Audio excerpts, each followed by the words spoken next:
بسم اللہ الرحمن الرحیم الحمد للہ رب العالمین والصلاة والسلام علی اشرف الانبیاء والمرسلین۔ تفسیر جلالین کا اسباق کا سلسلہ ہمارا جاری و ساری ہے اور ہم سورہ بقرہ دوسرا پارہ پڑھ رہے ہیں۔ تو ہمارا موضوع چل رہا تھا حج کے متعلق، چند مسائل ہم نے گزشتہ درس کے اندر حج تمتع حج کران کا ذکر ہوا اور ان کے مسائل کو ہم نے ڈسکس کیا۔ تو آگے بھی چند آیات کے اندر حج کے ہی احکامات اور اسی کا ذکر ہے۔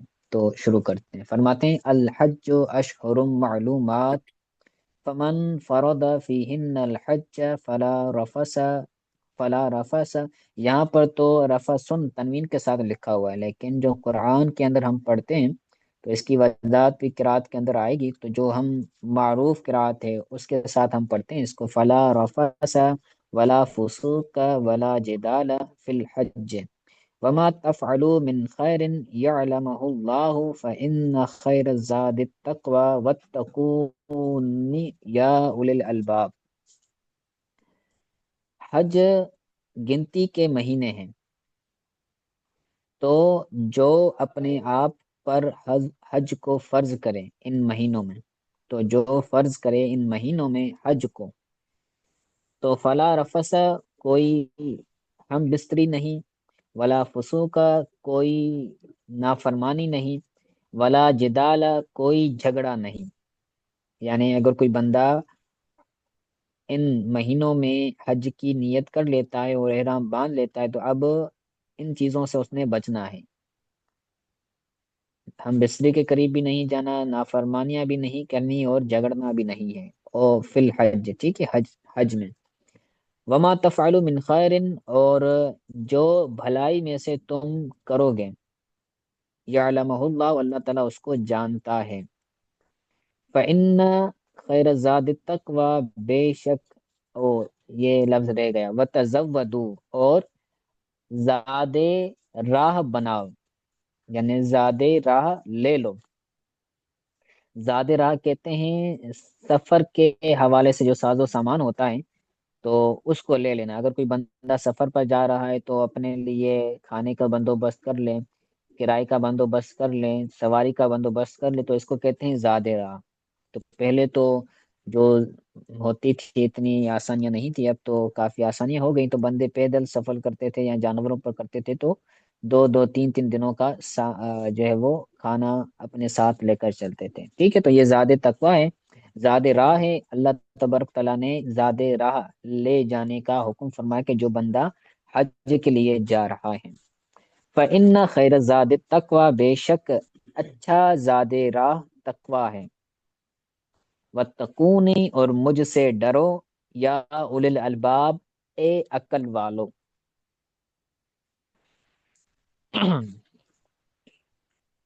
ٹھیک ہے، تو یہ آیت مبارکہ ہو گیا، اس کا ترجمہ ہو گیا۔ اب اس کی وضاحت کرتے ہیں، کہتے ہیں، فرماتے ہیں کہ الحج کے بعد وقت ہو، یعنی اس حج کا وقت، حج کا وقت یعنی جن دنوں میں حج کیا جاتا ہے تو وہ گنتی کے مہینے ہیں۔ تو اس کے اندر غرض مفصل ہوگا محذوف بیان کرنا، یعنی حج کا وقت، یعنی جو یہاں پر معذوف ہے وہ مبتدا معذوف ہے، وقت الحج، یعنی حج کا وقت مقرر کردہ معلوم کردہ مہینے ہیں، اور وہ کون سے مہینے ہیں؟ شوال و ذوالقعدۃ و عشر لیال من ذی الحجۃ، شوال کا پورا مہینہ، ذوالقعدہ کا پورا مہینہ، اور ذوالحج کی 10 راتیں، ان کو کہا جاتا ہے اشہر حج یا ایام حج۔ حج ہوگا تو انہی دنوں میں ہوگا، ان دنوں کے علاوہ نہیں ہوگا۔ یعنی احرام تو پہلے بھی بندہ باندھ سکتے ہیں، لیکن جو دن مخصوص آتے ہیں جیسے 8 ذی الحجہ، 9 ذی الحجہ، 10 ذی الحجہ، تو اعمال حج جو ادا ہوتے ہیں وہ ان دنوں میں ادا ہوتے ہیں۔ یوم عرفہ کے دن وقوف عرفہ ہوتا ہے، مزدلفہ میں وقوف ہوتا ہے، تو یہ سارے اعمال جو ذی الحجہ کے آخری 10 دنوں کے آخری ایام ہیں تو ان میں ادا ہوتے ہیں۔ وقیل کلہ، اور کہا گیا کہ پورا، یعنی ذی الحجہ کا پورا مہینہ یہ بھی اشہر حج کے اندر داخل ہے، یہ ایک قول ہے۔ اس قول کی طرف امام مالک گئے ہیں، یہ جو بنا ہوا ہے لکیر سا تحریر کیا ہوا ہے کہ کل الشہر قائلہ مالکن فیجوز عندہ تاخیر طواف الرکن الی آخر الشہر، یعنی پورا مہینہ یہ بھی کیا ہے، ذی الحجہ کا اشہر حج میں سے ہے، اس کے امام مالک قائل ہیں، اور ان کے نزدیک جائز ہے طواف رکن کو آخری مہینے تک مؤخر کرنا۔ رکن یعنی طواف زیارہ حج کے اندر فرض ہے، تو وہ امام مالک کے نزدیک بندہ آخر مہینے میں بھی کر سکتا ہے، ہمارے نزدیک ایسا نہیں ہے جائز، کیونکہ آخر مہینہ پھر یہ ایام حج میں نہیں رہتا۔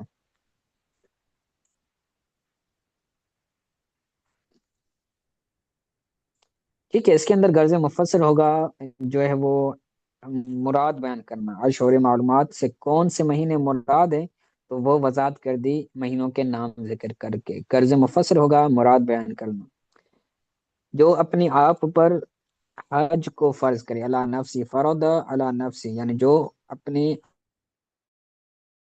آپ، جس نے اپنے آپ پر فرض کیا، یعنی حج کیسے فرض کرے گا، وہ خود احرام پہن لے گا ان مہینوں کے اندر حج کی نیت سے، تو اس پر اب حج کرنا کیا ہو جائے گا، فرض ہو جائے گا۔ ویسے بھی حج زندگی میں ایک بار کرنا فرض ہو جاتا ہے اگر کوئی بندہ صاحب استطاعت ہے، ٹھیک ہے، اور اگر کوئی بندہ نفل حج کرتا ہے تو اگر وہ احرام باندھ لے گا تو اب وہ اس کو پورا کرنا اس پر لازم ہوگا۔ جیسے نفل نماز 2 رکعتیں بندہ پڑھتا ہے تو اس کو توڑ دینے کی صورت میں اب اس نفل کو دوبارہ پڑھنا واجب ہو جاتا ہے، ٹھیک ہے۔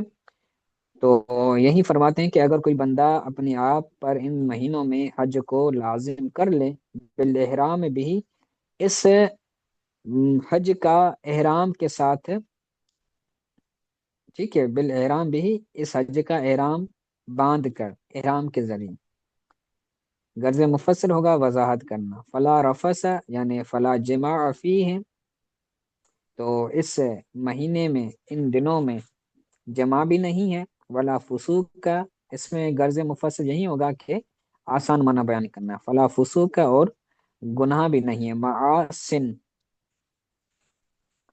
اس کے اندر بھی معاصی کا مطلب گناہ ہوتا ہے، تو غرض مفسر ہوگا آسان معنی بیان کرنا، ولا جدال، اور خصام، خصام بھی کہتے ہیں جگڑنے کو، لڑنے کو، تو اس کے اندر بھی غرض مفسر ہوگا آسان معنی بیان کرنا۔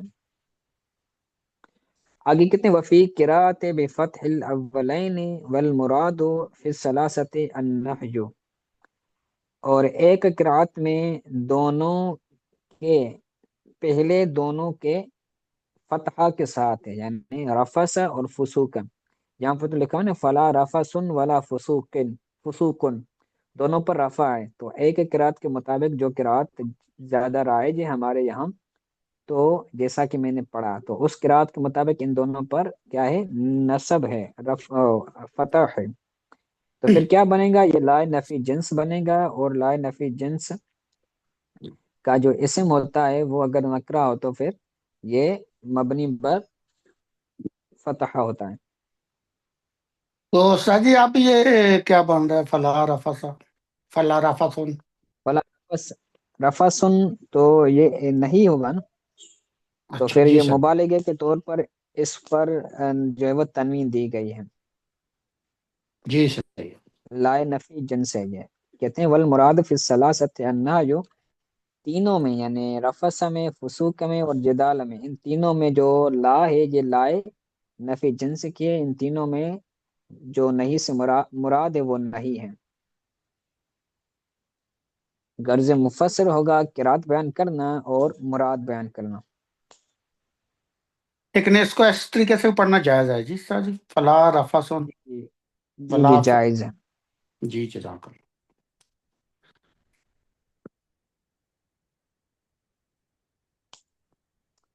آگے فرماتے ہیں کہ جو بندہ بھلائی کرے کا صدقہ، جیسے صدقہ، غرض مفسر ہوگا وضاحت کرنا، تو اللہ تعالیٰ اس کو جانتا ہے، یعنی اللہ تعالیٰ اس کو جزا دے گا، فَيُجَازِيكُمْ بِهِ، تو اللہ تعالیٰ تمہیں اس بھلائی کے کام کی کیا دے گا؟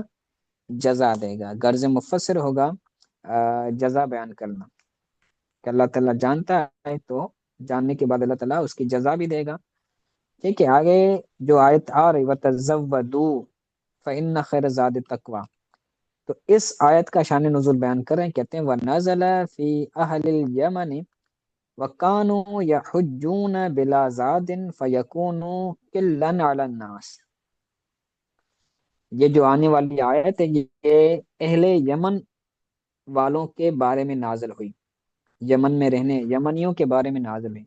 وہ حج کرتے تھے بغیر زاد راہ کے، تو وہ لوگوں پر جو ہے وہ پریشانی کا باعث بنتے تھے، لوگوں کے لیے پریشانی کا باعث بنتے تھے، یعنی ان سے چیزیں مانگ مانگ کر پھر جو ہے وہ گزارا کرتے تھے۔ تو ان لوگوں کے لیے قرآن پاک کی یہ آیت نازل ہوئی کہ زاد راہ بناؤ،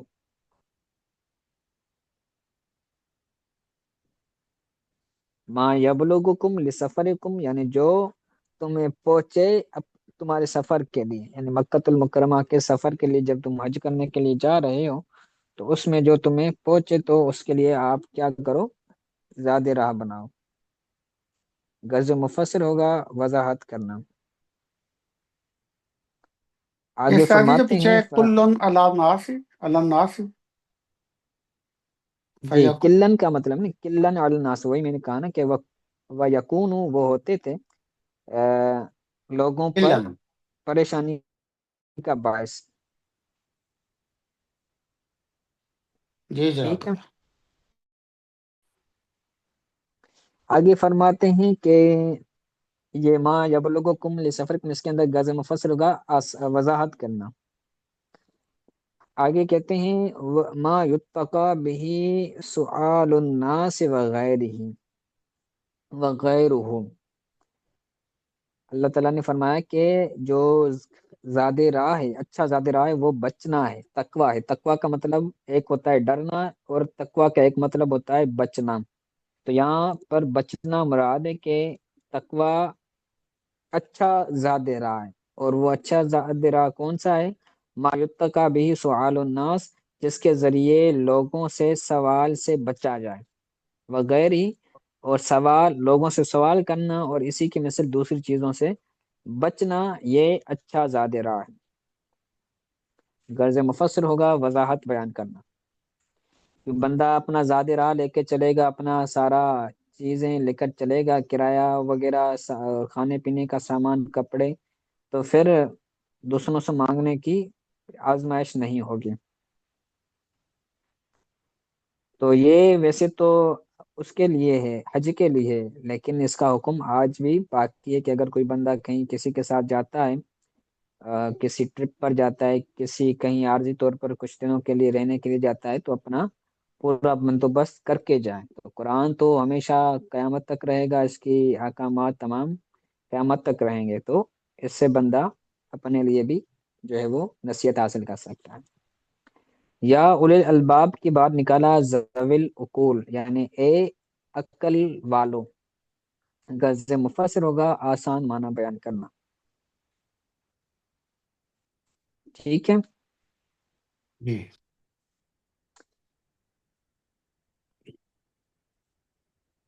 جی، آگے فرماتے ہیں لیس علیکم جناح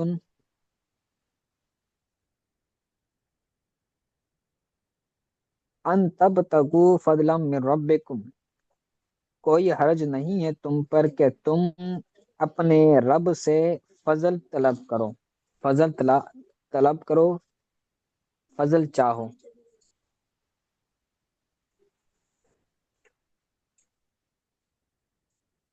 ٹھیک ہے، تم پر کوئی حرج نہیں ہے کہ تم اللہ کا فضل طلب کرو اپنے رب سے۔ آگے کہتے ہیں فی، یہ فی نکالا ہے تو غرض مفسر ہوگا متعلق بیان کرنا، کہ اس کا تعلق پیچھے کے ہاتھ ہے۔ طلبو نکالا غرض مفسر ہوگا آسان معنی بیان کرنا، تب تگو کی آسان معنی تطلبو ہے، تطلبو۔ فضلن کے بعد رزقن نکالا غرض مفسر ہوگا معنی مرادی بیان کرنا، اپنے رب سے یعنی بالتجارت فی الحج یعنی حج میں تجارت، ایام حج میں تجارت کرنے میں تجارت کرنے میں کوئی حرج نہیں ہے، ٹھیک ہے۔ اس کے اندر غرض مفسر ہوگا وضاحت بیان کرنا۔ اب آگے آنے والی جو آیت ہے فَإِذَا أَفَضْتُم مِّنْ عَرَفَاتٍ، اس کا شان نزول بیان کرتے ہیں، کہتے ہیں نزل ردن لکراہتہم ذالک، یہ آیت نازل ہوئی ان لوگوں کا رد کرتے ہوئے کہ جو اس کو مکروہ جانتے تھے، ناپسندیدہ جانتے تھے، ٹھیک ہے۔ آگے فرماتے ہیں فَإِذَا أَفَضْتُم مِّنْ عَرَفَاتٍ، جب تم لوٹو میدان عرفات سے، تو فَاذْكُرُوا اللَّهَ، اللہ کا ذکر کرو، عند مشعر الحرام، مشعر حرام کے پاس اللہ کا ذکر کرو، وَاذْكُرُوهُ كَمَا ہداکم، اور اللہ تعالیٰ کا ذکر کرو جیسے اس نے تمہیں ہدایت دی، وَإِن كُنتُم مِّن قَبْلِهِ لَمِنَ الضَّالِّينَ، اور اگر تم اس سے پہلے ضرور گمراہ تھے، ان جو ہے یہ مخففہ من المثقل آئے تو کہیں گے بے شک تم اس سے پہلے ضرور گمراہی میں تھے،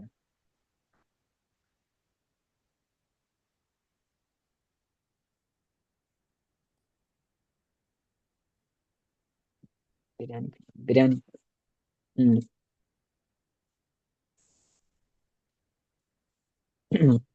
ٹھیک ہے۔ تو افت تم کے بعد نکالا دفع تم، دفع تم کا مطلب ہوتا ہے کسی کام کو کر کے اس کے بعد لوٹنا، جیسے پیچھے رجا تم آیا تھا تو وہاں پر بھی دفع تم اس کا تعلق بیان کیا گیا تھا، تو غرض مفسر ہوگا آسان معنی بیان کرنا، جب تم لوٹو، ٹھیک ہے۔ عرفات عرفات سے یعنی بعد وقوف یا بہا، یعنی عرفات میں ٹھہرنے کے بعد جب تم واپس لوٹو، وقوف عرفہ کرنے کے بعد میدان عرفات سے جب تم لوٹو، غرض مفسر ہوگا وضاحت بیان کرنا،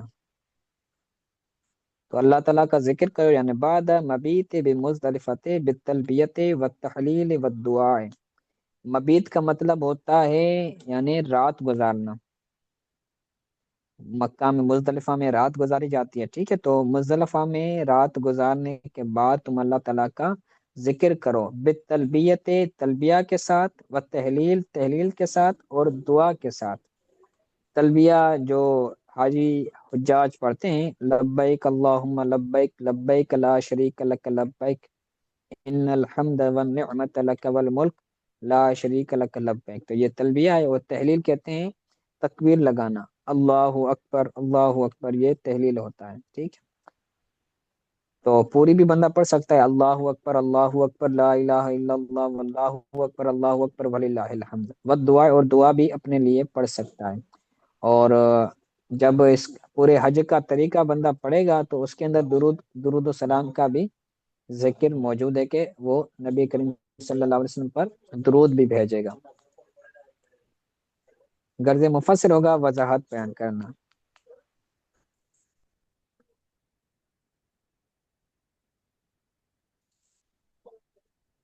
ٹھیک ہے۔ آواز آ رہی میری؟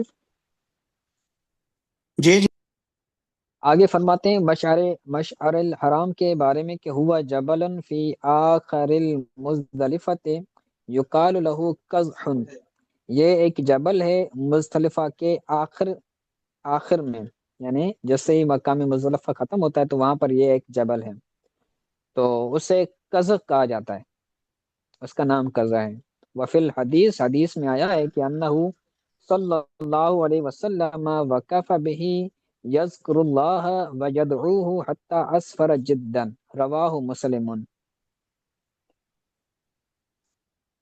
حدیث پاک میں آتا ہے کہ نبی کریم صلی اللہ علیہ وسلم اس جگہ پر ٹھہرے تھے اور اللہ کا ذکر فرمایا تھا، اور اللہ سے دعا فرمائی تھی، اللہ تعالیٰ سے اللہ کا ذکر کیا تھا اور اللہ تعالیٰ سے دعا طلب کی تھی، یہاں تک کہ اسفرا صبح ہو گیا تھا جدہ، یعنی صبح ہو گئی تھی، تب تک آپ صلی اللہ علیہ وسلم اللہ کا ذکر کرتے رہے تھے۔ رواہ مسلم، اس حدیث کو امام مسلم نے روایت کیا ہے۔ غرض مفسر ہوگا وضاحت بیان کرنا۔ وَاذْكُرُوهُ، اللہ کا ذکر کرو جس طرح اس نے تمہیں ہدایت دی، یعنی تمہیں رہنمائی دی، لِمَعَالِمِ دِینِهِ، اپنے دین کے معاملات کی، اپنے دین کے احکامات کی اللہ تعالیٰ نے تمہیں رہنمائی دی۔ وَمَنَاسِكَ حَجِّهِ، اور اپنے حج کی مناسک کی تمہیں رہنمائی دی۔ والقاف للتعلیل، اور کاف تعلیل کے لیے ہیں، ٹھیک ہے۔ تو لمعالم دینی اس کے اندر غرض مفسر ہوگا متعلق بیان کرنا، اور والکاف للتعلیل کے اندر غرض مفسر ہوگا کاف کی معنی بیان کرنا۔ و ان مخففتن، ان مخففہ یعنی یہ اس کا غرض مفسر ہوگا حالت بیان کرنا اس کی۔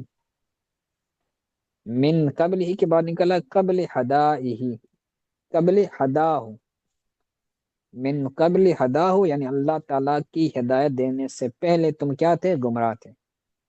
گمراہ کا مطلب یہ ہوتا ہے کہ انجان، جس کو کسی چیز کا پتہ نہ ہو، جو راہ سے منزل سے کیا ہو بے خبر ہو، تو اس کو گمراہ کہتے ہیں اور راہ سے بھٹکا ہوا کہتے ہیں۔